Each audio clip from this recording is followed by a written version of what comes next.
चला आज बघूया गोमप्रिया सुपारी फूल या फुलाबद्दल बोलावं तेवढंच कमीच. महिन्यापेक्षाही जास्त हे झाडांवर राहतात. म्हणजे हे झाडांवर कधी खराबच होत नाही मी असं म्हणेल.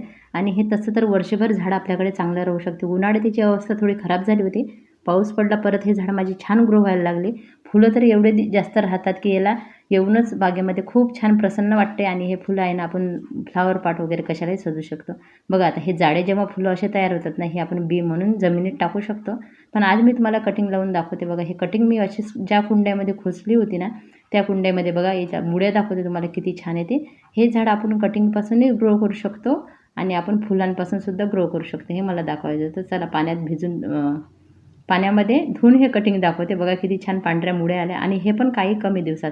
फक्त जो नोड एरिया राहते तो उभारलेला भाग बघा दिसते तुम्हाला, तो जमिनीच्या आत टाकायचा. म्हणून मी अशा पद्धतीने लावलेले सर्व झाडं तुम्हाला काढून दाखवते. त्या बघा किती सुंदर मुळ्या आलेल्या आहे. मला वाटतं याला खूप जास्त दिवस नाही झाले लावून, पण मुळ्या खूप सुंदर आल्या आहे. आणि गोमप्रिया हे गणपती बाप्पाच्या आशीर्वादानं माझ्या बागेमध्ये आलेलं होतं झाड. असे बरेच व्हिडिओ आहेत.